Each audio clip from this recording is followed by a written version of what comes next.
Boa tarde a todos. Estamos iniciando uma conferência especial porque ela começa mais cedo hoje, está começando às 16 horas.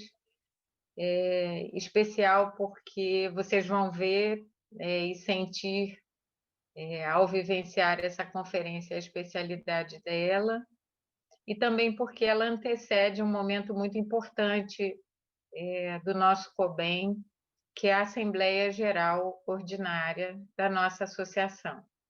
Então, eu agradeço a participação de todos, trago aqui as boas-vindas a todos que nesse momento podem estar conosco, agradeço também a quem nos dá suporte aqui nos bastidores. Então, a gente está com a Kátia e o Daniel se alternando hoje na interpretação em Libras. E no suporte técnico nós temos o Logan e o Gabriel, que fazem acontecer esse show que a gente nem sabe direito o que está acontecendo por trás dos bastidores. Bem, a nossa quarta conferência tem um tema muito importante para nós, sociedade mundial brasileira, para o cuidado em saúde da nossa população, e especialmente para a formação dos nossos profissionais, nossos médicos e também os profissionais das demais áreas de saúde. O tema da nossa conferência hoje é opressões e interseccionalidades na escola médica, na formação médica. Para iniciar esse tema, eu queria lembrar a todos nós algumas opressões e interseccionalidades antes de passar a palavra para a Rita. Pelas contas que fazemos todos, hoje é o dia 946 em que a gente se pergunta quem matou Marielle. Hoje também é o dia do professor, e todos nós já trocamos várias mensagens hoje em nossos grupos, parabenizando nossos colegas, nossos professores, reconhecendo o papel da educação. Mas eu queria trazer para vocês uma informação que eu não tinha, fui buscar, para que a gente pudesse hoje estar trabalhando um pouquinho a partir daí.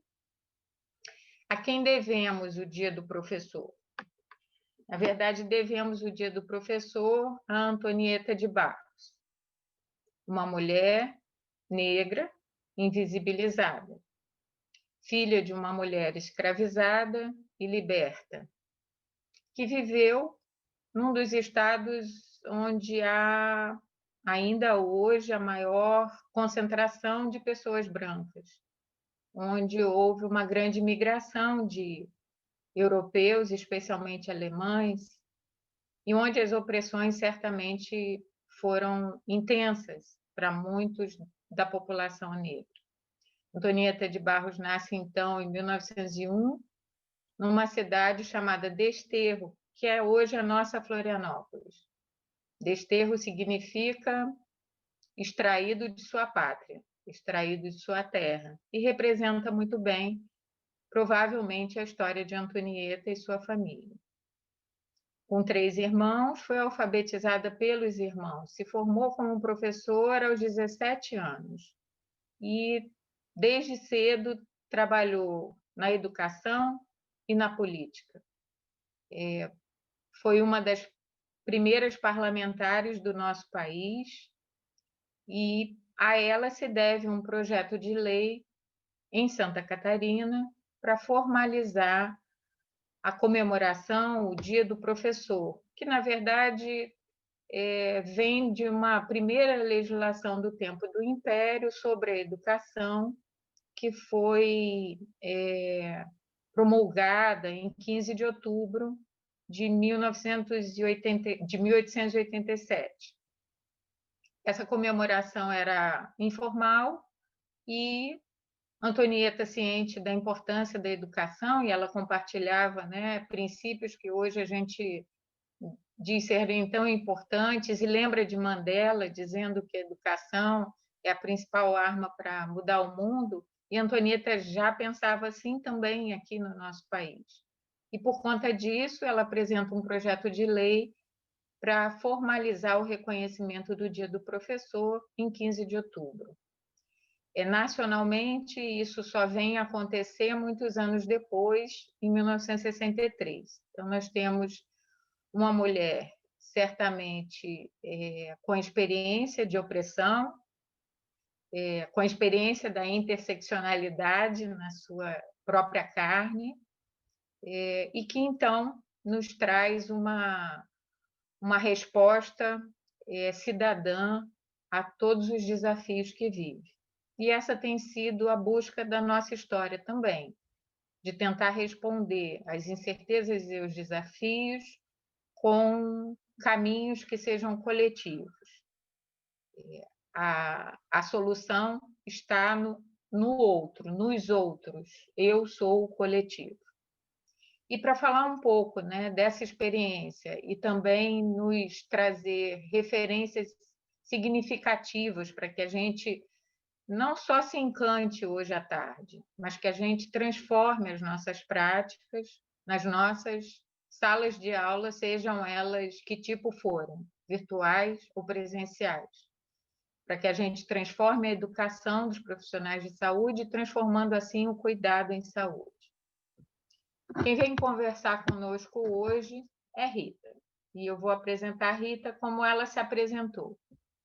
Rita Helena Borré é mulher, preta, lésbica, médica de família e comunidade e mestre em atenção primária à saúde pela UFRJ, doutoranda em saúde pública pela ENSP e Fiocruz. Atua como médica na estratégia de saúde da família, na Clínica da Família Antídio Dias da Silveira, no município do Rio.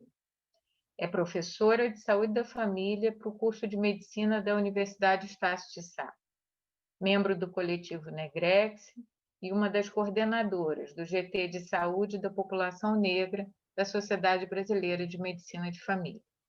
Eu deixo com vocês a Rita. Rita, a palavra é sua. Nosso eterno agradecimento. Eu que agradeço, Denise. Agradeço o convite, agradeço a parceria, agradeço todos os aprendizados que tem sido possível nos últimos encontros que a gente tem tido. Assim, agradeço de verdade e acho que é extremamente importante valorizar e reconhecer o espaço que a ABEM, né, dentro do Congresso, está dando para essa discussão, para a discussão de vulnerabilidade, para a discussão de opressão e de interseccionalidade. A gente, de fato, só consegue mudar as coisas quando a gente fala sobre isso, quando a gente reflete sobre essas questões, quando a gente dá visibilidade para a existência delas. Bom, acho que todo mundo está vendo, eu estou aqui na clínica onde eu trabalho, mas está tudo certo e acho que nada vai atrapalhar a gente hoje, não. Vou compartilhar minha tela com vocês, eu fiz uma apresentação para a gente discutir e eu vou tentar fazer de uma maneira que a gente tenha tempo para conversar um pouquinho também, que é sempre muito importante ouvir e trocar, que é assim que a gente consegue se mexer. Bom, tá dando para ver a tela? Tá ótimo, obrigada. Bom, então vamos lá. O tema de hoje dessa conferência é vulnerabilidade na escola médica, opressão e interseccionalidade. E aí eu queria começar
Eu estava pegando o gancho da Denise para me apresentar e para dizer de que lugar eu vou falar sobre vulnerabilidades, opressão e interseccionalidade, né? Eu gosto muito de um termo que a Patrícia Hills Collins, uma feminista negra, usa, que chama outsider within. Se a gente for traduzir para o português, a gente pode chamar de forasteiras de dentro. E é exatamente assim que eu me considero dentro da medicina e dentro da academia, né? Como uma pessoa que é forasteira, que não era para estar nesse lugar, mas que a gente conseguiu chegar aqui, né? E eu digo a gente porque é impossível fazer isso sozinha, né? E são muitas as pessoas antes de mim que precisaram lutar para que eu conseguisse estar nesse lugar. E estar nesse lugar implica em ter uma visão distinta sobre esse lugar, sobre esse lugar da medicina, sobre esse lugar da academia. E aí, para a gente conversar um pouquinho hoje, eu que sou carioca e muito fã de samba, queria trazer alguns recortes do Samba da Mangueira de 2019, que, se bem me lembro, foi talvez um dos momentos de maior euforia e de esperança que a gente teve nos últimos tempos, né? Bom, então a ideia é contar um pouco da história que a história não conta e do avesso do mesmo lugar. Para isso, eu queria mostrar primeiro alguns dados que são do IBGE, de uma pesquisa que foi feita em 2019, trazendo dados de 2018, que vão mostrar para a gente o seguinte, né? Que em relação aos estudantes entre 18 e 24 anos, existe uma diferença entre a população branca e a população negra em termos de em que lugar do ensino essas pessoas estão. Enquanto mais de 75% da população branca entre 18 e 24 anos está no ensino superior, esse número reduz bastante quando a gente vai olhar para a população negra. E a gente também precisa perceber que a gente tem quase 10% da população negra estudando, fazendo estudo noturno, né? Fazendo, seja completando o ensino fundamental, seja completando o ensino médio. Então, esse é um dado que a gente tem, atual. Um outro dado bastante atual que a gente tem é de que, pela primeira vez, em 2018, a gente teve, nesse país, uma maior quantidade de pessoas negras estudando nas universidades públicas, né? Embora a gente tenha um país que tem 55,8% da população que se autodeclara preta e parda, nunca na história do país esse número foi maior em relação às pessoas no ensino superior. Quando a gente olha para o ensino da rede privada, esse número ainda é inferior, e a gente sabe que a gente deve esse movimento às políticas afirmativas, né? À existência de políticas de cota nesse país. E aí, uma coisa que eu queria chamar a atenção também, ali no finalzinho, é o seguinte: o fato de uma pessoa ser negra no nosso país faz com que a chance dela terminar o ensino médio seja quase 15 pontos a menos do que se ela fosse uma pessoa branca. Então, são dados para a gente pensar, para a gente olhar e para a gente entender um pouco do que acontece no nosso país. E aí, eu queria trazer alguns estudos, bem rapidamente, que vão mostrar para a gente o perfil dos estudantes de medicina que a gente tem. Esse é um estudo de um grupo aqui do Rio de Janeiro, que foi lançado esse ano, que os autores fazem parte do coletivo Negrex também, o que me deixa bastante feliz. E aí o estudo mostra para a gente que em uma universidade, aqui no Rio de Janeiro, quase 70% dos alunos são brancos. Quando a gente fala de negros, somando pretos e pardos, a gente tem 27% dos alunos. Indígenas não representam nem 1% dos alunos de uma faculdade de medicina. E aí, lembrando daqueles números que eu apresentei para vocês, eu gostaria de mostrar o seguinte: 13% dos estudantes têm uma renda familiar até 2 salários mínimos, o que significa que a enorme maioria dos estudantes tem uma renda familiar acima de 2 salários mínimos, dos que fazem medicina, né? 79,2% desses estudantes não têm renda e os gastos são financiados pela família. E 90% das pessoas que fazem medicina no nosso país hoje não trabalham. Aí eu só olhando para esses números e para os números anteriores, será que a gente conseguiria, né, ter dentro desse espaço da medicina a população negra, a população indígena? Aí eu trago a demografia médica, né, de 2018, que vai dizer para a gente muito parecido com o que o estudo que foi feito na universidade aqui no Rio identificou. Os médicos recém-graduados no Brasil, na sua grande maioria, são solteiros, brancos, não têm filhos, dependeram financeiramente dos pais na graduação e ainda moram com eles. A maioria cursou o ensino médio em escola particular e fez cursinho pré-vestibular. Seus pais têm ensino superior. Apenas 1,8% se declaram negros, e aí eu copiei exatamente como estava, mas eu entendi que esse negros, na verdade, é pretos, e 16,2% se declaram pardos. Então, só para a gente olhar, essa é a demografia médica, é isso que a gente tem de cenário no nosso país hoje, né, para a medicina. E aí eu achei interessante esse dado e me chamou muito a atenção, porque quando a gente vai olhar para o corpo docente das universidades de medicina, esses dados são da USP, né? A gente percebe que os docentes negros correspondem a um pouquinho mais de 2% do total de corpo docente que tem numa faculdade de medicina. Né? Só para a gente entender um pouco dos processos que a gente tem. E aí, nesse outro estudo, a gente vai ter um levantamento sobre o preconceito contra a diversidade sexual e de gênero entre estudantes de medicina. Então, é um estudo super interessante porque eles entrevistaram estudantes do 1º ao 8º semestre de um curso da região sul do Brasil. E aí chamou a atenção, e eu queria dividir com vocês 2 aspectos. O primeiro aspecto é que dos respondentes, e 85% dos estudantes responderam, 89,3% se consideravam ou se referiam à orientação sexual heterossexual. 10,4% se autodeclaravam homo ou bissexual. 0,3%, um aluno, se identificava como trans. E aí, o que o estudo fazia? Ele trazia uma série de frases e perguntava para os alunos se os alunos concordavam ou discordavam dessas frases. E aí eu vou mostrar para vocês o resultado. Para 89% dos alunos, eles concordavam com a frase "eu acho que as mulheres lésbicas são nojentas". 89%. 83,9% concordam que a homossexualidade masculina é uma perversão. E 81,8% concordam com a frase de que as mulheres que se veem como homens são anormais, entendendo que existe um padrão de normalidade estabelecido, né?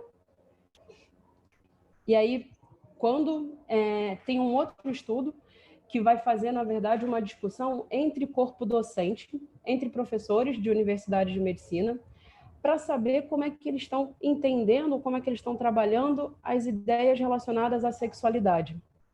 E aí chamou a atenção do estudo o seguinte, que os professores tinham muita dificuldade de fazer uma diferenciação entre opção sexual e orientação sexual. Toda vez que eles queriam falar sobre orientação sexual, na verdade, eles usavam opção sexual. Por várias vezes, sexualismo aparece, né? E aí eu queria convidar todo mundo que está me ouvindo a pensar o quanto que é difícil para uma pessoa homossexual ouvir o termo homossexualismo, né? Ou transexualismo. E os professores também tinham muita dificuldade de fazer a diferenciação entre orientação sexual e identidade de gênero. Era como se tudo fosse uma coisa única. E as pessoas que são, né, o corpo docente da universidade tinham dificuldade para diferenciar. E aí, olhando para isso, eu pergunto para vocês, será que a gente está ensinando algo que a gente nem sabe fazer? Será que a gente está conseguindo acolher a diversidade, acolher as pessoas que não estão dentro de uma norma estabelecida pela própria medicina como norma?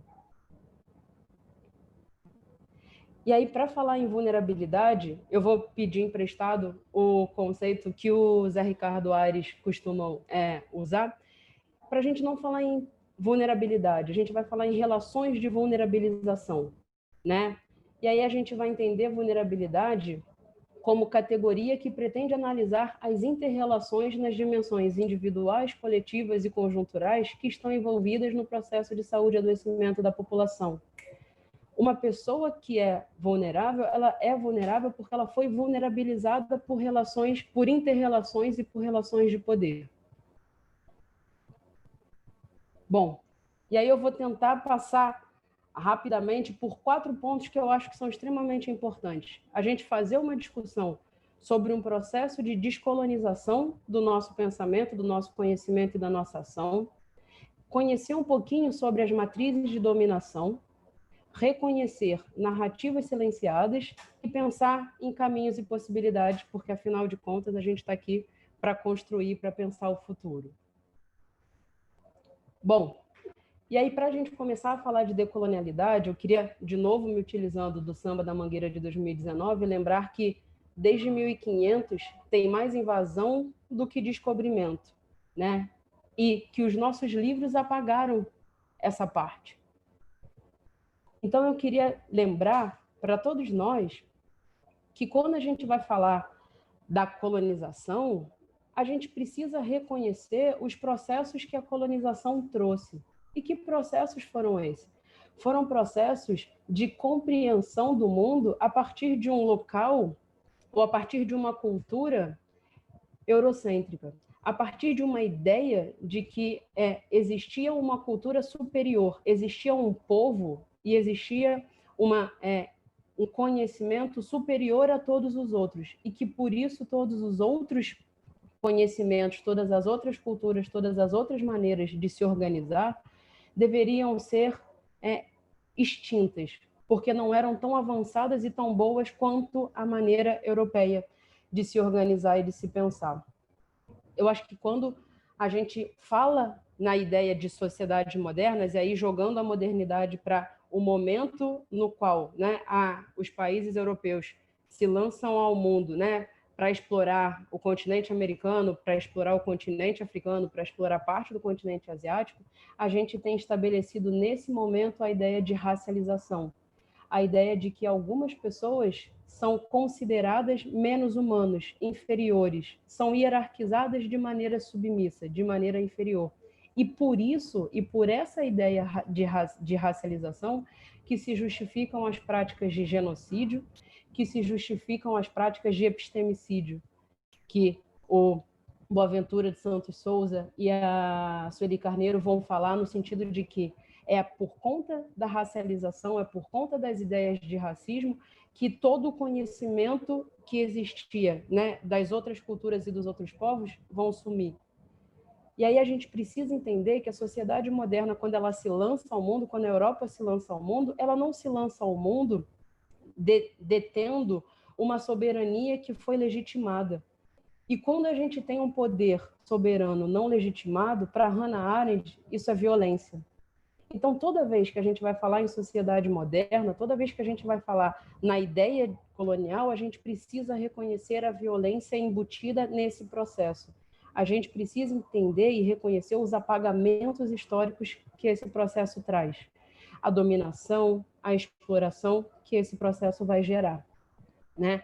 A partir do momento que você reconhece ou que você acha que detém, né, a capacidade de definir que a sua visão de mundo é melhor que a das outras, você acaba com a possibilidade de um pluralismo cultural. A possibilidade de uma vivência de respeito e de harmonia entre diferenças deixa de existir por completo. E aí, no nosso país, as ideias de colonização, de uma maneira muito romantizada, vão produzir ideias que vão existir até hoje, né? Por exemplo, no dia 22 de abril se comemora o descobrimento do Brasil, como se o Brasil não existisse antes, como se essa terra não existisse antes, como se pessoas não existissem antes aqui, como se os povos nativos não existissem, não tivessem sido assassinados por uma prática colonialista. A gente vai viver até hoje sob a ideia de um mito de uma democracia racial que vai é dizer para o mundo que existe no Brasil uma democracia racial, que as pessoas são miscigenadas e que essa miscigenação aconteceu de maneira extremamente romântica, quando, na verdade, essa miscigenação é fruto de genocídios e estupros. Quando a gente sabe, quando a gente reconhece que não existe no nosso país qualquer possibilidade de democracia racial. Ou então, quando a gente cria a ideia e reproduz a ideia, inclusive na presidência da República, de que a população indígena, a população nativa é preguiçosa, quando talvez a população indígena tenha se negado, sim, a trabalhar para interesses de outros, mas a gente cria a ideia de que, na verdade, eles eram preguiçosos e, por isso, talvez o genocídio tenha sido aceitável para essa população. Ou a ideia de que a liberdade, o fim da escravização, né, do sequestro de pessoas da África para o Brasil acontece quando a princesa Isabel decide acabar com esse martírio da população negra e, de repente, com uma caneta, toda a história de mais de 300 anos de escravização acaba e, de repente, existe uma igualdade nesse país. Essas são algumas ideias que a gente tem até hoje. E aí eu gosto muito quando um pensador decolonial fala para a gente o seguinte, Nelson Maldonado Torres, ele fala que o que aconteceu na Europa, que justificou a Segunda Guerra Mundial, foi simplesmente o fato de que a Alemanha tentou impor para a Europa o que a Europa já vinha impondo para a América, para a África e para a Ásia. Só que a forma como a gente conta essa história é completamente diferente, por conta do racismo, por conta das ideias racializadas, por conta da justificativa de que povos racializados como inferiores poderiam morrer, o que jamais poderia acontecer no continente europeu. E aí eu trago só uma sistematização do Aníbal Quijano, que ele vai falar para a gente da colonialidade para além do processo de colonização. Porque mesmo quando a colonização efetivamente deixa de existir, quando os países se tornam independentes, ainda existe um processo de colonialidade.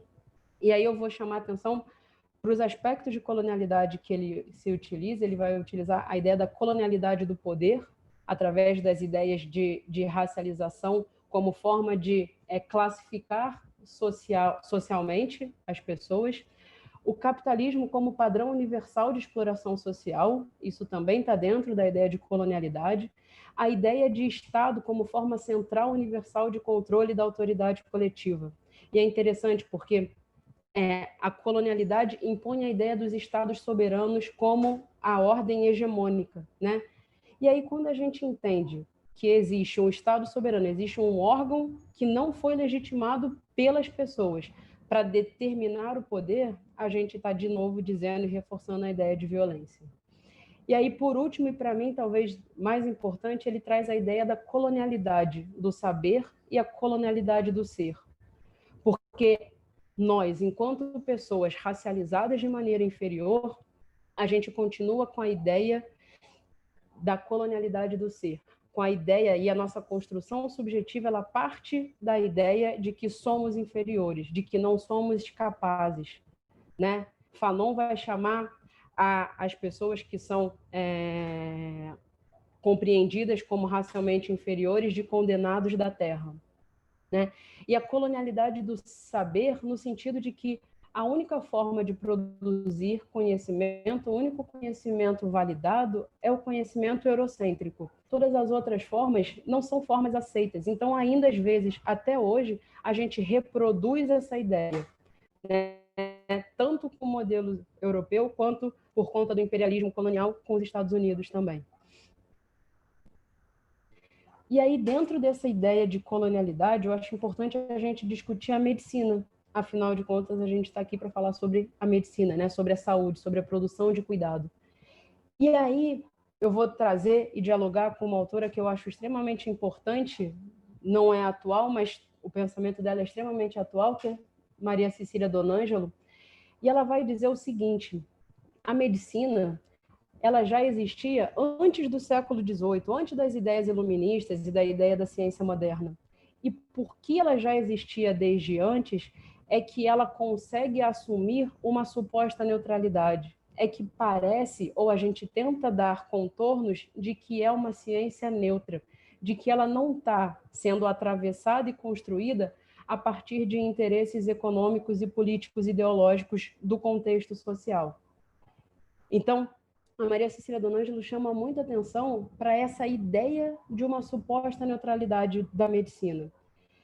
E aí, alguns aspectos que são importantes da gente entender é de que a medicina, ela é uma forma muito importante, ela é uma ferramenta muito importante de controle da sociedade, né? Através da medicina é possível medicalizar, prescrever e controlar a vida em coletivo, né? E a medicina também interessa aos fins capitalistas a partir do momento que ela produz infinitos bens de consumo, né? Então, para uma sociedade capitalista que se utiliza disso, a medicina é extremamente importante.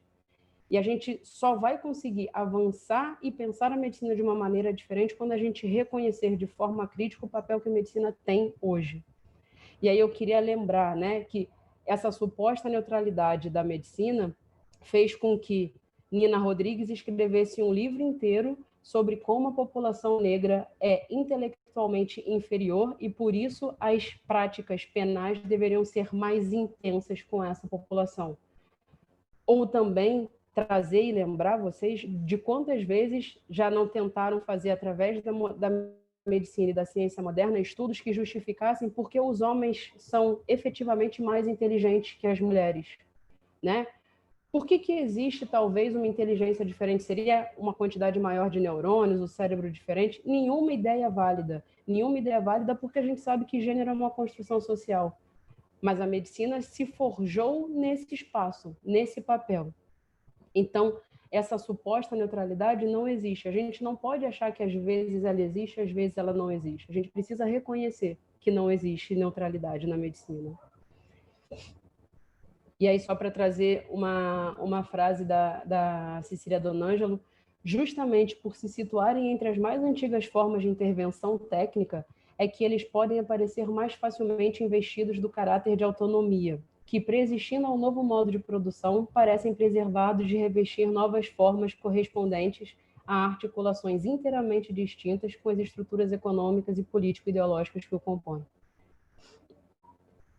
E aí, para lembrar a gente do que a gente mesmo já produziu, né?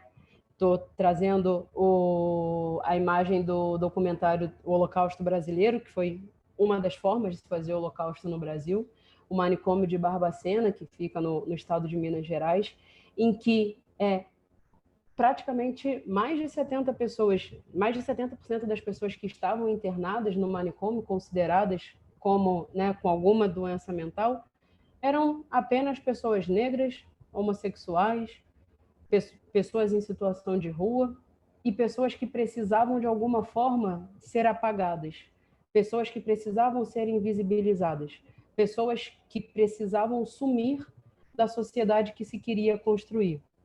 E aí, pela necessidade de sumir com essas pessoas, a medicina foi um instrumento.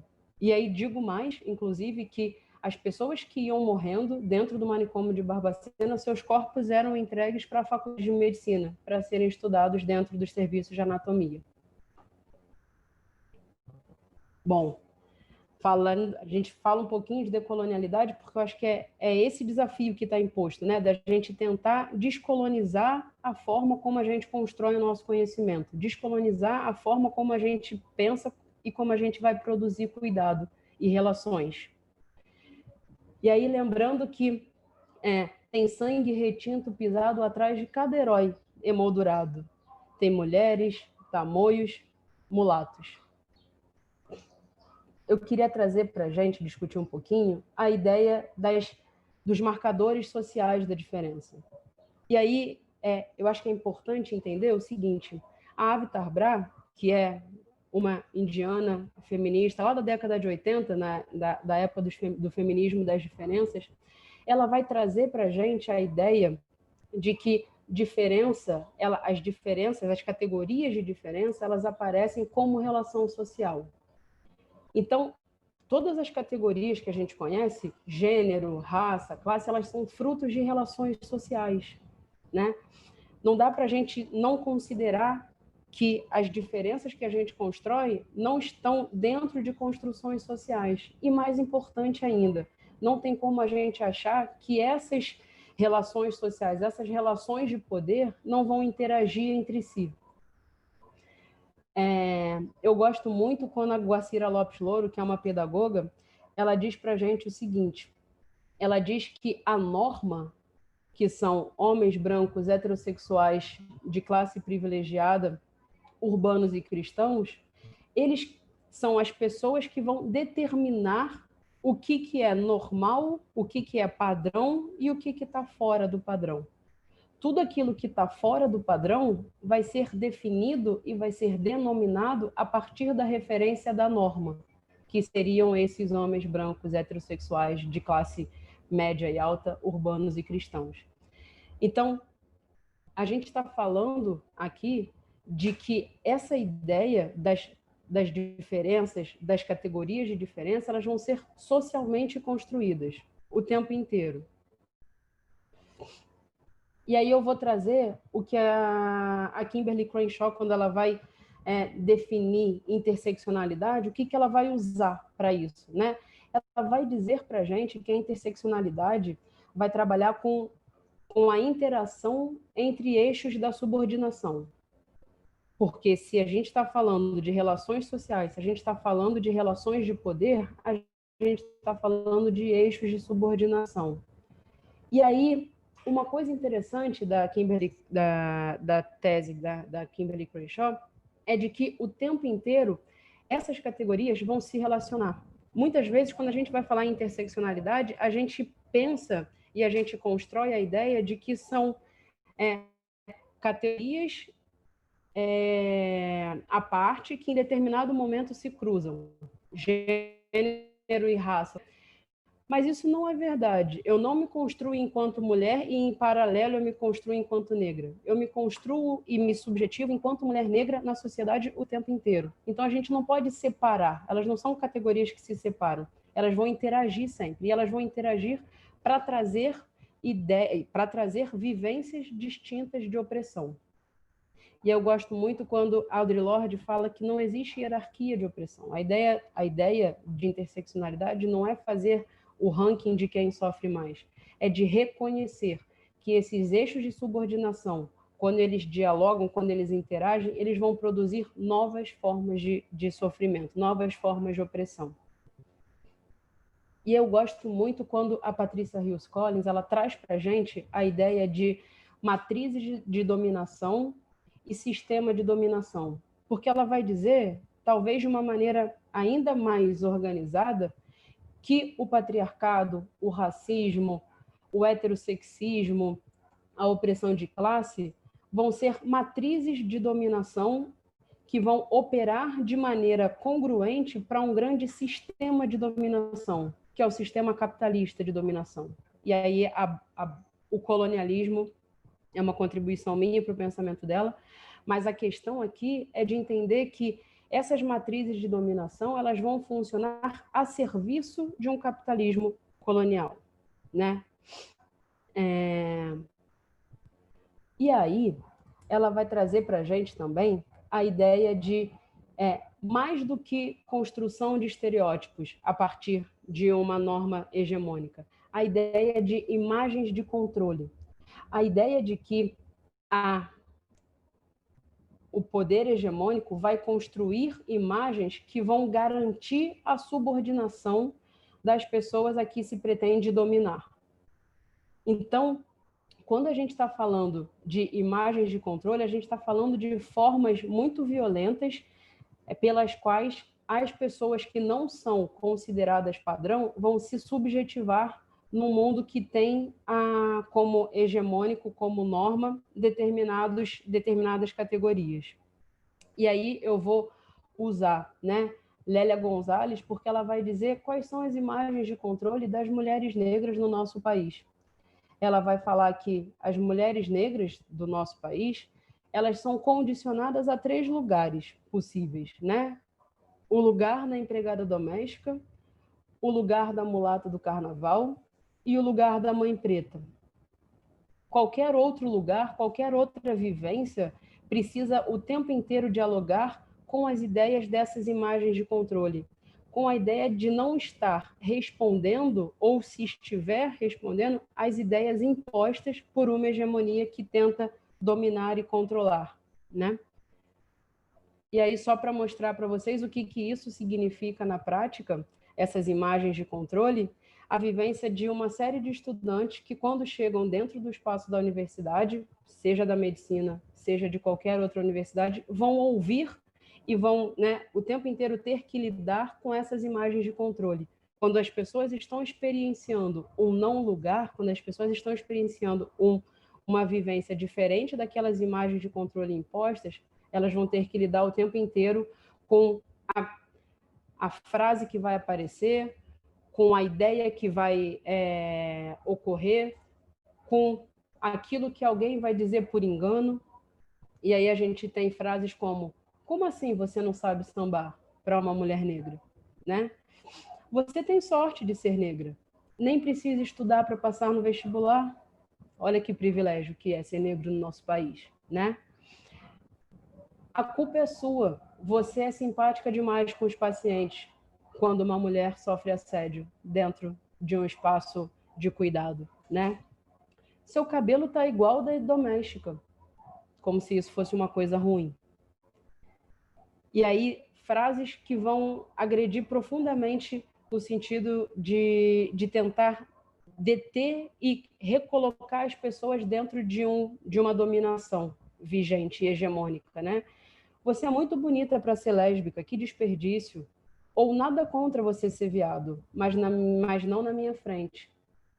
Né? Então, só para entender que essas dinâmicas de matrizes de dominação, esse sistema de dominação que a gente reproduz por não refletir sobre isso, vão reproduzir e vão provocar essas vivências universitárias dentro da medicina e dentro de qualquer outro curso de ensino superior. Bom, e aí eu queria trazer para a gente que está mais do que na hora, né, de saber quem matou Marielle, mas também está mais do que na hora da gente ser capaz de ouvir as Marias, Maís, Marielles, Malês. E aí eu queria trazer uma Maria que não é Maria, mas não deixa de ser, Carolina Maria de Jesus, e ela tem uma narrativa que ela diz o seguinte: as crianças ricas brincam nos jardins com seus brinquedos prediletos. As crianças pobres acompanham as mães a pedirem esmolas pelas ruas. Que desigualdades trágicas e que brincadeira do destino. O quanto que a gente é capaz de ouvir e valorizar essas narrativas? O quanto que a gente é capaz de olhar para essas desigualdades? Né? Eu acho que é esse o desafio que nos está sendo posto. O quanto que a gente não consegue perceber, dentro da faculdade de medicina, dentro da bolha que a gente se insere às vezes, todas as narrativas que são invisibilizadas. Eu trago algumas imagens, a imagem de uma senhora chorando, e eu fiquei pensando na narrativa de uma mulher que está vendo a primeira pessoa da sua família entrar na faculdade de medicina, por exemplo. E o que isso significa para ela e como que vai ser a experiência dessa pessoa da família dela, que foi a primeira pessoa a entrar numa faculdade de medicina ou a se formar em medicina. Eu trago a imagem também da Dani Balba, que é uma das primeiras mulheres trans professoras, né, dentro da faculdade da UFRJ, para a gente refletir sobre como é a narrativa de uma mulher trans negra dentro de um espaço que é extremamente violento com pessoas negras e com pessoas trans. Será que a gente é capaz de ouvir essas narrativas? Será que a gente é capaz de compreender essas narrativas? Será que a gente é capaz de se fazer ouvir e reconhecer essas narrativas? Né? O que é para uma criança, de repente, ser atendida por uma médica negra? Né? E aí eu trago a imagem da Monique. Monique teve com vocês na mesa de racismo estrutural e institucional na saúde. A alegria daquela mulher que está atrás dela, que está imaginando talvez uma vivência diferente para a filha, e a ideia e a possibilidade de que né, aquelas imagens de controle podem ser desfeitas, essas narrativas talvez a gente não dê conta. Ou a narrativa de um jovem negro que mora numa favela e que está fazendo faculdade de medicina. Como é que é para ele estar fazendo faculdade de medicina? Será que a gente, enquanto pessoas que estão, né, dentro da faculdade de medicina, pensamos a faculdade, pensamos as dinâmicas para essas pessoas também? Ou não? Ou a gente está pensando a faculdade de medicina para aquele grupo maior, que não trabalha, que é branco, que tem os pais para sustentar? Como é que a gente lida com essas narrativas que a gente não vê, não escuta, não alcança? E aí eu queria trazer, que eu digo no começo da apresentação, né, que eu sou uma forasteira de dentro, mas eu não sou a única, né? E aí eu queria trazer um pouco mais dos outros que também estão na medicina. E aí eu trago a imagem do coletivo Negrex, que é um coletivo que está cada vez maior, que está cada vez mais fortalecido pela necessidade das pessoas de se encontrarem, de se acolherem, de se fortalecerem, de pessoas negras fazerem isso dentro da medicina, para tornar o espaço da medicina mais possível, né? Menos violento, menos opressor. E aí é extremamente interessante que as pessoas que fazem parte do coletivo Negrex não conseguem sair do coletivo Negrex a partir do momento que se formam. Porque se o mundo da faculdade de medicina é extremamente opressor e violento, também é extremamente opressor e violento o mundo médico depois, né? A entrada dentro do meio médico também é extremamente difícil como meio profissional. Então, o Negrex também fortalece todas essas pessoas.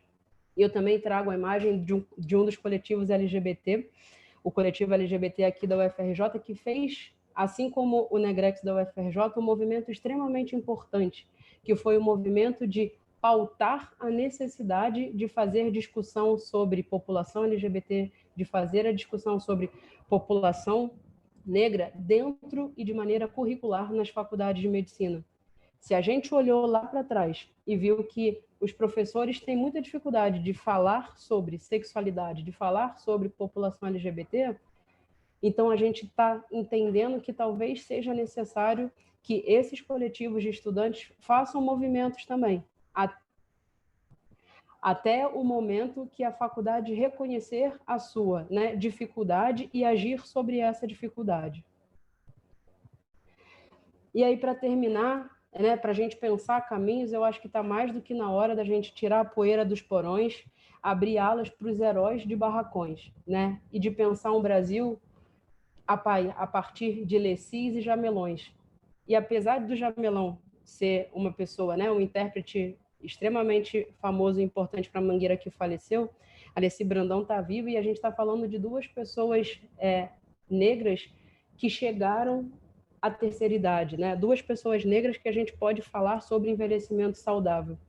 E aí, se a gente está pensando num país de Lecis e Jamelões, a gente tem que mudar o hoje, para que o amanhã seja um amanhã possível para essas pessoas, né? Para que a população negra, para que a população LGBT, para que as mulheres consigam efetivamente chegar numa idade mais avançada e não tenham a sua vida encurtada por opressões e por violências.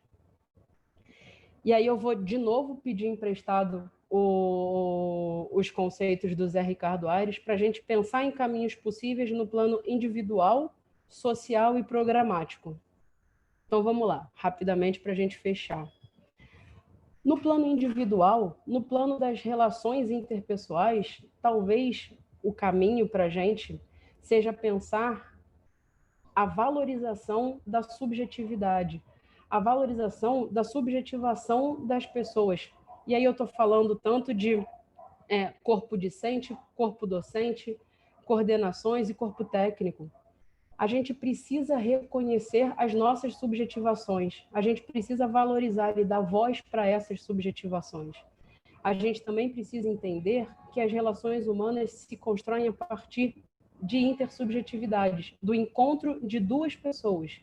E esse encontro de duas pessoas, seja a gente e um usuário do sistema, seja a gente enquanto professoras, com alunos, seja de alunos com alunos, de professores com professores, essa intersubjetividade é extremamente importante. E a gente se constrói, a gente se percebe seres, sujeitos sociais dentro de uma dinâmica de construção social.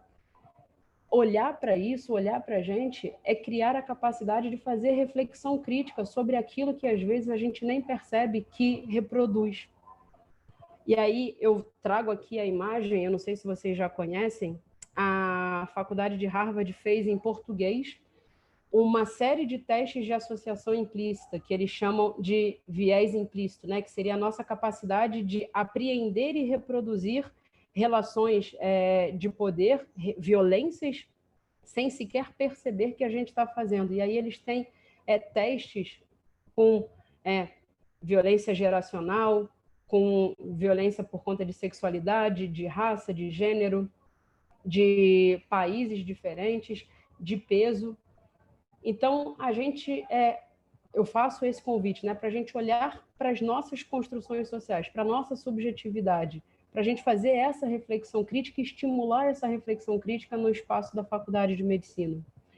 Para a gente trabalhar a ideia de letramento racial, para a gente trazer para a centralidade da discussão de qualquer pensamento de cuidado em saúde no nosso país, a história do nosso país, a forma como ele se construiu em cima de um processo de racialização, de racismo, de genocídio, né, e de inferiorização da população, que é a maioria da população, porque se a gente juntar a população negra, que já é a maioria, com a população nativa indígena, a gente está falando de uma maioria da população que é invisibilizada porque não tem o poder hegemônico, né? E aí queria também trazer a ideia das redes sociais possíveis, né? Os coletivos, as ligas, da gente, de alguma forma, fortalecer esses espaços, porque são espaços onde individualmente as pessoas conseguem se fortalecer e se constituir para se manter dentro do espaço da universidade, por mais opressor que ele seja. Dentro dos caminhos sociais de contexto, talvez a gente precise rediscutir e aprofundar a discussão no currículo oculto, né? Naquelas ideias que a gente não diz diretamente, mas que a gente reproduz sistematicamente e as pessoas introjetam. Naquela ideia de que para ser médico, eu preciso talvez estar usando essa ou aquela roupa, o meu cabelo tem que ser dessa ou daquela maneira, o meu comportamento tem que ser esse ou aquele, a forma de falar, a forma de me comportar, a forma de pensar tem que ser essa ou aquela, né? Da gente tentar entender por que a gente criou uma imagem médica que é uma imagem que não é real, que é uma imagem que atende a uma minoria da população, talvez seja a maioria dos estudantes de medicina, mas é uma minoria da população, porque isso significa que a gente está reproduzindo uma imagem de controle, significa que a gente está dizendo que todas as outras pessoas não podem se ver enquanto médicas e médicos nesse país, né? A gente precisa trabalhar entre a gente e junto com toda a faculdade a ideia de humildade cultural na forma de fazer processo de ensino-aprendizagem, na forma de pensar cuidado, né? Eu preciso acabar com a ideia do epistemicídio, do eurocentrismo como imposição e reconhecer outras, por exemplo, racionalidades médicas, valorizar outras formas de pensar o cuidado em saúde, outras formas de pensar o processo saúde-adoecimento.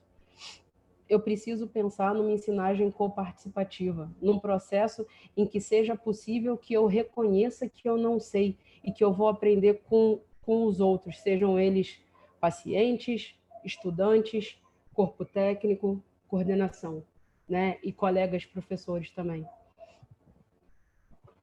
Pensando, para finalizar, né, em caminhos possíveis dentro de um sistema programático, a gente vai precisar, sim, investir, reforçar e talvez até lutar para manter as políticas afirmativas que a gente tem e talvez expandi-las também, né? Mas mais do que políticas afirmativas, talvez a gente precise caminhar para o aumento e a valorização das políticas de permanência.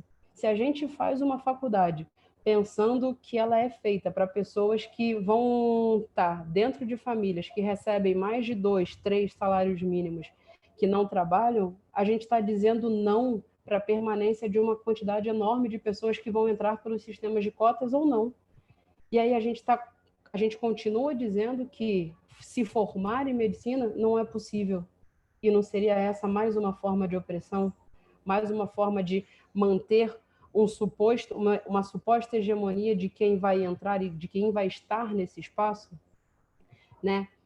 Pensar, valorizar e trazer para o currículo as políticas de equidade, né? Tanto para o currículo médico quanto para as práticas de ensino-aprendizagem. Pensar em ter políticas dentro da instituição antidiscriminação, porque não dá para a gente ter meninas que sofrem assédio e têm dificuldade de falar sobre isso para a coordenação por medo de retaliação ou por não terem suas vozes ouvidas. Pessoas que sofrem LGBTfobia cotidianamente, seja na condição de alunos ou professores, e que não falam sobre isso, e que têm a sua vivência dentro da universidade submetida ao armário porque a faculdade ou a universidade não está preparada para lidar com a diversidade. A gente não pode mais ter isso. Isso é uma opressão de extrema significância, né? Eu fico falando e pensando na quantidade de colegas professores que talvez sejam LGBT, mas que dentro do espaço da universidade ignoram completamente sua sexualidade, para que isso não seja um problema para eles, né? O que vocês acham que isso significa para o aluno LGBT que está vendo a gente, né? Como que isso funciona?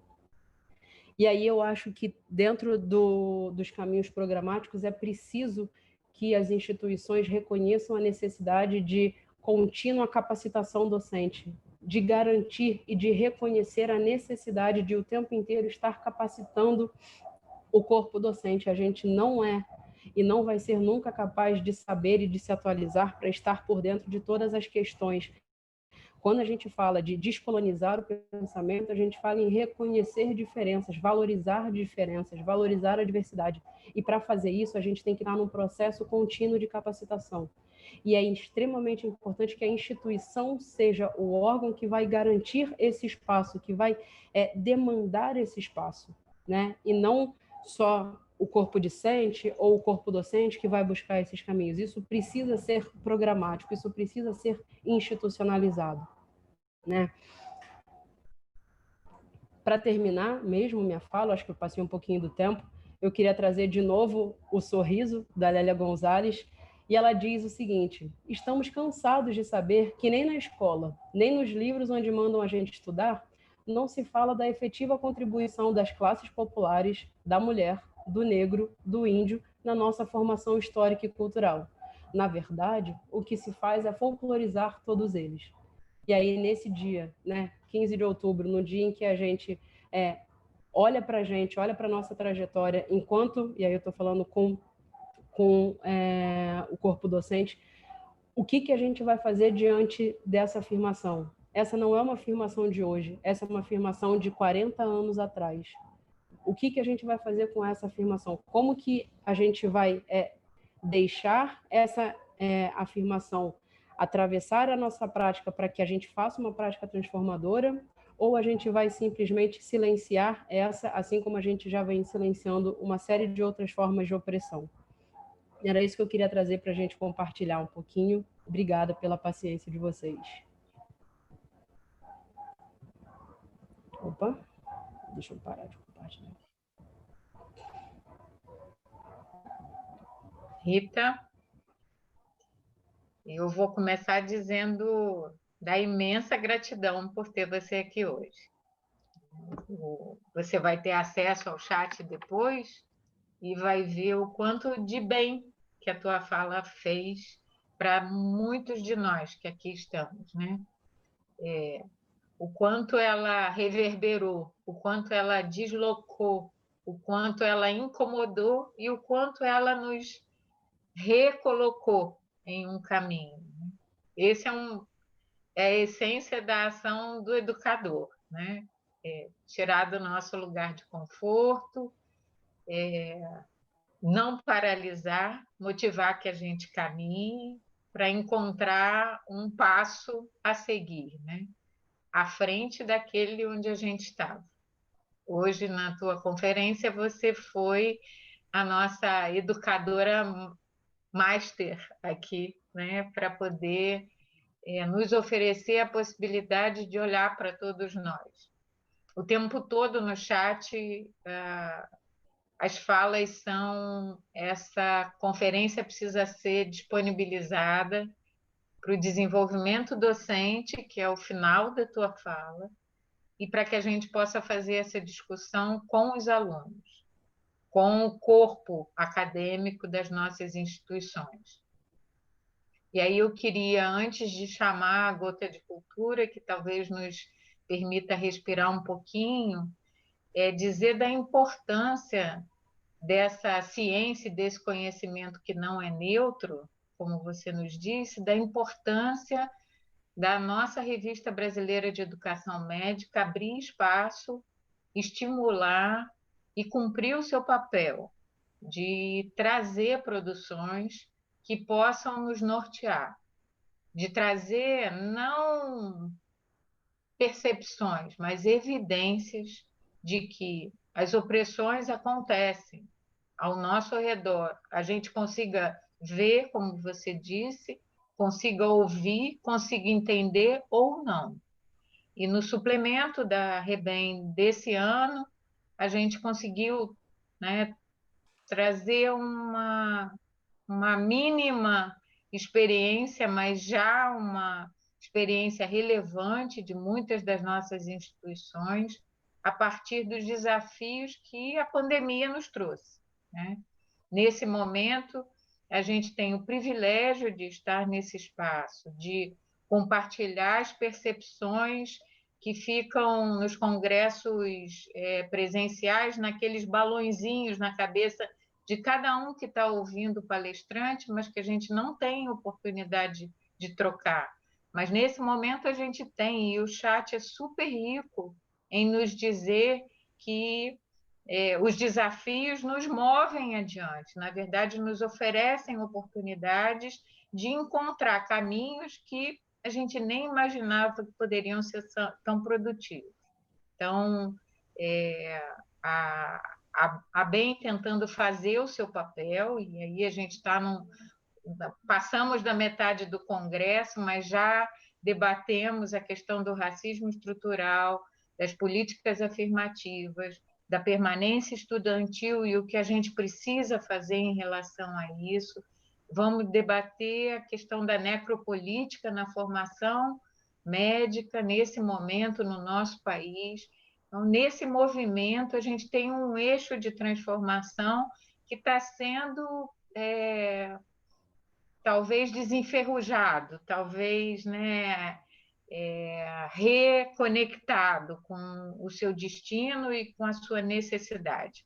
A gente costuma dizer que a gente só reconhece aquilo que a gente conhece. E todos nós, né, conhecemos uma história do nosso povo e do nosso país que não é definitivamente a nossa história. Nós conhecemos uma história da medicina e da saúde que não é definitivamente a história que a gente quer construir nesse país. E a gente está no movimento de transformação. Te agradecendo imensamente pela disponibilidade de estar aqui, na tua unidade de saúde, no teu trabalho, compartilhando o teu saber e a tua experiência.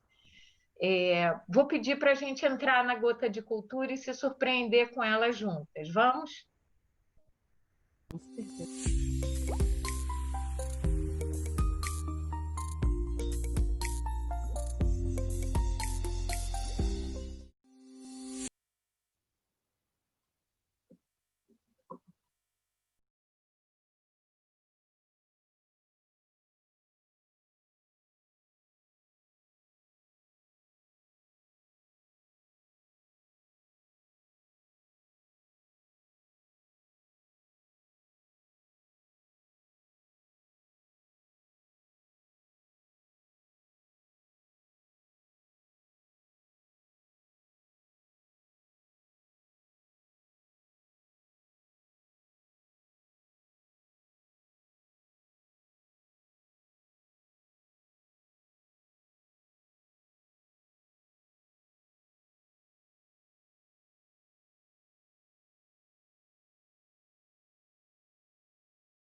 A gente precisa respirar, né? Dar um tempo para o coração, dar um tempo para as emoções, tentar conectar, né, com toda a experiência que a gente acabou de viver aqui e o quanto que muitas vezes a gente não entende porque não entende a linguagem mesmo, né? A gente não consegue reconhecer porque não aprendeu, não conhece, né? E assim a gente não prossegue. Algumas questões que aparecem no chat, que não são perguntas, na maior parte das vezes, levam a gente a pensar como é que a gente consegue compartilhar, trazer, fazer ouvir todas essas questões por aqueles que, de fato, precisam. Nós todos precisamos, mas às vezes a gente se sente rezando missa para convertido, como dizia minha avó, né? Sim. Quem está aqui, será que é quem precisa ouvir?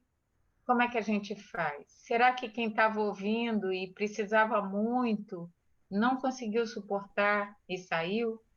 Como é que a gente faz para conseguir dialogar com esses sujeitos? Os sujeitos que fazem parte da nossa escola, da nossa sociedade, e que precisam, tanto quanto nós, né, conhecer a sua verdadeira história, a nossa verdadeira história. O que você pensa, Rita? Bom, para falar disso, assim, eu não consigo não falar do coletivo que me ensina, que me motiva e que faz estar aqui hoje, né? Eu acho que dentro do coletivo Negrex, e aí eu falo especificamente do coletivo Negrex, o que a gente tem aprendido é que a partir do momento que a gente reconhece que não estamos sozinhos e que de repente tem outras pessoas que reconhecem também a necessidade de lutar contra essas opressões, a gente consegue se fortalecer. E a partir do momento que a gente se acolhe, que a gente se fortalece, aí sim a gente consegue ir para os espaços de disputa e fazer essa disputa acontecer. Eu queria trazer para vocês uma experiência daqui do Rio de Janeiro, de que o coletivo Negrex conseguiu levar a discussão do racismo para todas as universidades públicas.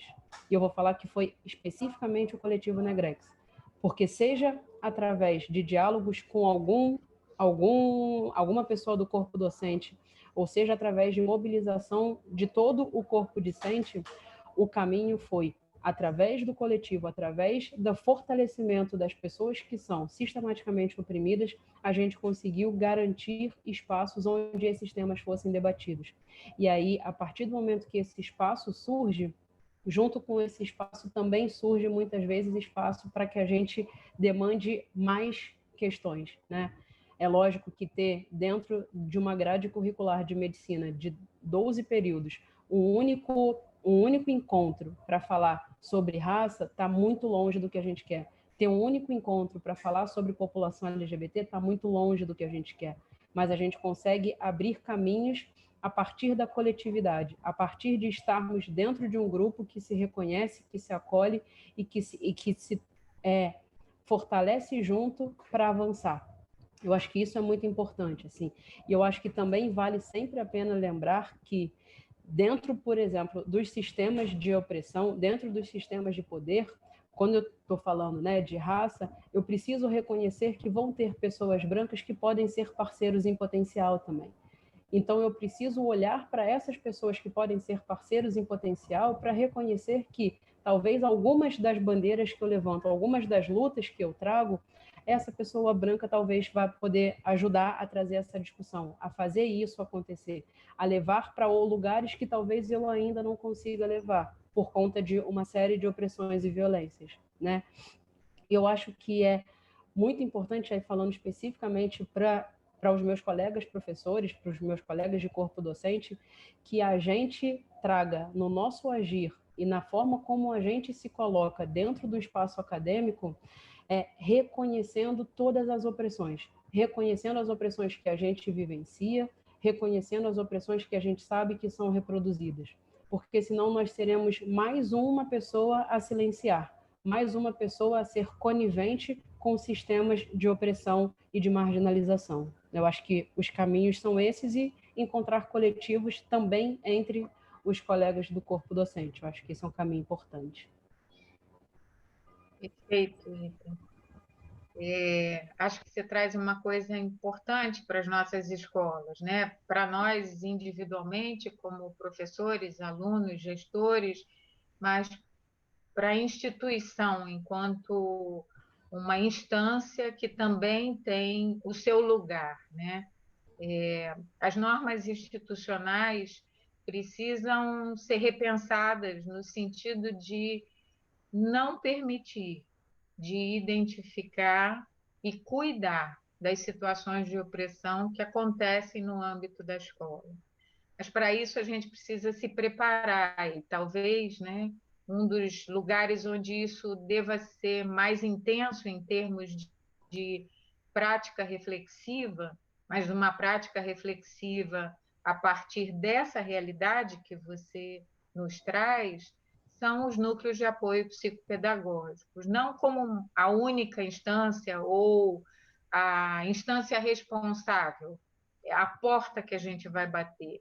Na verdade, não deveriam existir portas nas nossas escolas. Todos nós, professores, funcionários, alunos, deveríamos ser capazes de identificar e acolher, né? Sem que a gente tivesse o medo do não saber, né? No chat uma das falas abriu o espaço para o não saber, a humildade de não saber. Não sei essa história, não conheço essa narrativa, preciso valorizar e aprender, né? E nós, como professores de medicina, então, muitas vezes somos oprimidos na lógica de que sabemos tudo, não temos dúvida e somos os donos do suposto saber, né? Nesse sentido, as escolas precisam se abrir. Talvez uma releitura das diretrizes curriculares, que hoje, se a gente pegar qualquer projeto político-pedagógico, o perfil do egresso é uma cópia das diretrizes curriculares sem a mínima reflexão sobre o que significa exatamente ser um profissional crítico, reflexivo, que atende às necessidades de saúde da população, né? Exatamente o que é isso e como é que o nosso caminho pedagógico, currículo, né, história institucional nos leva até aí. Esse é um desafio que eu acho que a gente compartilha, não só dentro da escola, né, Rita, mas dentro dos espaços de cuidado em saúde, na unidade de saúde, né? A oportunidade da gente discutir, né, com docentes, profissionais de saúde, alunos, residentes, as situações vivenciadas no cotidiano para que a gente transforme essas situações em oportunidades de reflexão a partir do conceito da educação permanente, né? Então, acho que talvez a gente tenha no nosso país alguns conceitos que nos aproximam muito das oportunidades, mas talvez a gente esteja raciocinando em cima de uma história que não é a nossa. Esse é, para mim, o grande aprendizado do dia de hoje, né? Diga mais, Rita. Eu tenho percebido cada vez mais o quanto que a gente, enquanto, né, grupo acadêmico da medicina, se torna refém daquilo que a gente reconhece como um saber mais poderoso, né? Como um saber científico neutro, e o quanto que a gente desconstrói ou o quanto que a gente não valoriza os nossos processos de aprendizado, o quanto que a gente não valoriza a gente nesses processos, né? Qual é o espaço que a gente tem dentro dos espaços de formação em medicina para reconhecer e para trocar sobre as nossas subjetividades, sobre as nossas sensações, os nossos sentimentos, como que a gente se constrói, como que a gente se percebe, como que a gente se prepara, né? Eu queria muito que a gente, dentro do currículo, dentro das dinâmicas das aulas, conseguisse discutir o quanto que a forma como a gente se reconhece no mundo, a forma como a gente é atravessado por todas as relações de poder, vão fazer com que a gente faça um cuidado em saúde de uma maneira ou de outra, né? O quanto que talvez seja muito possível que eu, enquanto mulher negra, tenha uma representação para uma mulher negra que eu estou atendendo muito distinta do que Denise teria. Mas se a gente tem espaços para discutir isso, a gente tem espaços para pensar como é que Denise conseguiria chegar ou acessar essa mulher negra para que ela contasse aquelas coisas que talvez ela não contaria no primeiro momento. A gente teria possibilidade de acessar aquilo que hoje está invisibilizado.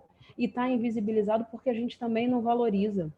Se tem uma questão que me deixa extremamente angustiada, é quando a gente começa a fazer discussão dentro da medicina, né, sobre envelhecimento saudável e a gente pega políticas e projetos da Europa, né, sem reconhecer que a nossa população tem uma história de vida completamente diferente. Pensa o que significa para uma empregada doméstica que recebe, às vezes, um salário mínimo quando tem os seus direitos trabalhistas garantidos. O que é para ela pensar numa aposentadoria? O que é para ela saber ao longo da vida que talvez ela não vai ter direito a uma aposentadoria? Qual é o sofrimento embutido nesse processo? E como é que a gente vai pensar em envelhecimento saudável, estimulando a autonomia, se essa pessoa não tem autonomia nesse momento, às vezes, né? Se ela está vivendo uma opressão que não lhe confere autonomia hoje. E aí, a pauta principal de uma discussão de envelhecimento saudável, que agora a medicina está considerando e muito empolgada com essa dinâmica, vai ser o envelhecimento saudável na perspectiva de estímulo à autonomia. Vamos olhar para todas as outras questões que no nosso país fazem muita diferença. Vamos fazer o esforço de falar para os nossos alunos que a gente não sabe, porque quando a gente diz que a gente não sabe, a gente também está dizendo para eles que é ok que eles não saibam, né? Que não é esperado que eles terminem a faculdade de medicina sabendo tudo, porque isso é uma grande ilusão. Se é uma ilusão para a gente, uma ilusão que nos oprime e que marginaliza quem a gente cuida, também é uma imagem de opressão para as pessoas que a gente está ensinando. Então, reconhecer que a gente não sabe, reconhecer que a gente está no processo contínuo de construção dialética é extremamente importante. Mas dentro das instituições de uma lógica capitalista de ensino, qual é o espaço que se tem para isso, para essas construções, né? Para essa individualização do processo reflexivo de se construir cuidado em saúde. Esse processo some. Processos emancipatórios, tal como Paulo Freire propunha, somem, porque não são processos que interessam àquele sistema de dominação que a Patrícia Hills Collins vai dizer. A quem interessa que a gente faça uma educação emancipatória? Não interessa às grandes instituições, mas a gente tem que fazer essa reflexão. A quem interessa a forma como a gente produz cuidado e como a gente produz ensinagem dentro da medicina. O que a gente quer fazer com essa ferramenta que é uma poderosa ferramenta de controle social? Como que a gente vai se inserir nela e o que a gente vai fazer a partir dela? Então, Rita, eu acho que você traz a pergunta que talvez pudesse ser a pergunta de encerramento da nossa conferência, né? A quem interessa uma educação emancipatória? E a gente, né, olhando para o mundo, olhando para o nosso país nesse momento, a gente tem alguns sinais, algumas evidências de resposta em relação a isso, né? Interessa, nesse momento, a muitos de nós e a poucos dos nossos líderes. E por isso a gente só tem uma saída, que eu acho que você sinalizou, reforçou para nós o tempo todo. A saída é no coletivo, né? Ninguém sozinho consegue dar conta dessa transformação. Até porque precisa de colo, precisa de suporte, precisa respirar, e nessa integração de forças a gente vai se sustentando e não desiste, né? Durante muito tempo, talvez muitas forças solitárias, né, como a gente começou hoje dizendo, muitas forças solitárias tenham perdido o fôlego pela impossibilidade de compartilhar, de estar junto, de dividir a carga.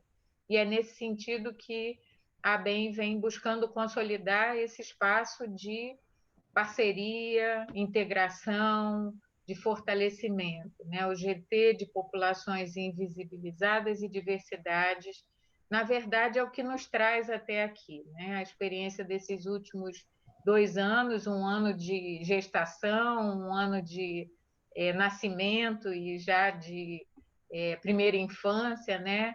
Nos permitiu consolidar muitas das temáticas desse congresso, e foi juntos que chegamos até aqui. Não temos todas as respostas, temos muitos desafios, mas temos a certeza de que o caminho é coletivo, de integração de forças, de integração, inclusive, de iniciativas e de entidades. A Sociedade Brasileira de Medicina de Família está conosco, nós, né, somos parceiros em várias iniciativas e muitas outras, né? O desafio de recontar a nossa história não é um desafio apenas nosso, da atenção primária ou da Sociedade Brasileira de Medicina de Família, é de muitas especialidades e várias estão aqui expressas, inclusive no chat, né? Conheço muitas pessoas que estão se posicionando, que são formadas em outras especialidades e reconhecem a potência desse debate. A última pergunta que eu deixo para você e para você fazer suas considerações finais, Rita, podemos compartilhar a sua conferência como uma aula que possa nos movimentar em relação ao desenvolvimento docente, à reflexão da escola e ao aprendizado dos nossos discentes? Claro que sim. Essa atividade, essa aula não é minha, ela é nossa, né? Ela é nossa do Coletivo Negrex, ela é nossa de todas as pessoas que me ajudaram, que me motivaram, que me fizeram estar aqui até hoje. Assim, primeiro eu queria, para finalizar, de novo mencionar o quanto que a ABEM tem sido extremamente ativa nos processos de fazer esse movimento de repensar a medicina, de repensar a educação médica. E eu acho que isso tem sido muito potente. Eu faço parte do GT de Populações Invisibilizadas e Diversidade, e eu acho que o que eu percebo lá é uma intenção de dar ação àquilo que se é discutido. É uma intenção de produzir uma revista científica, é uma intenção de garantir que dentro do Congresso todos os temas que estão sendo debatidos sejam trazidos para serem visibilizados. Eu acho que esse movimento que a ABEM vem fazendo talvez dê estímulo para que todas as outras sociedades científicas também possam achar seus caminhos de fazer esse debate. Assim. Então, queria agradecer muito e valorizar esse esforço, que eu sei que é um grande esforço, porque a gente está falando de ser contra-hegemônico no momento em que ser contra-hegemônico é desafiador. Marielle que o diga, né? E aí queria, para terminar, pedir para todas as pessoas que estão aqui com a gente hoje que não digam que a gente está chegando a um novo normal. A gente não pode estar chegando a um novo normal se a gente não tinha um normal antes da pandemia. Não é normal a gente naturalizar que pessoas sejam mortas, pessoas sejam assassinadas por conta da sua raça, por serem LGBT, por serem mulheres. Então, não existe novo normal porque nunca teve normal. O que precisa ter é um movimento contínuo de adaptação, de reflexão e de proposição de uma sociedade que seja efetivamente equânime. Enquanto a gente não chegar nisso, vamos evitar sempre usar a ideia de normal. Era isso que eu queria dizer. De novo, agradecer muito ao convite e dizer que eu estou muito honrada de estar aqui com você hoje e com todas as pessoas. E mais feliz ainda de estar aqui do meu cantinho profissional, que é um lugar que me ensina, que me faz o tempo inteiro refletir sobre o que eu estou fazendo e por que eu estou fazendo. Então, obrigada por essa oportunidade. Eu deixo um beijo para você especial, queria poder dar ao vivo, mas não dá, né? Mas os afetos, eles atravessam os bits das conexões. E aproveitando a força do coletivo, queria chamar todo mundo que está aqui, que não disperse, por favor. Nós temos uma assembleia da entidade, E é na Assembleia que a gente pode exercer o nosso papel democrático, o nosso papel de voz, o nosso papel de escolha, e é assim que a gente transforma todos os pontos da nossa conexão de vida, seja nós mesmos, a nossa família, o nosso entorno, a nossa comunidade, a nossa escola, a nossa unidade de saúde, a nossa bem. A bem é de todos nós e a gente conta com vocês. Esperamos vocês daqui a alguns minutinhos na Assembleia Geral. Rita, nossa eterna gratidão. Sua aula será para sempre.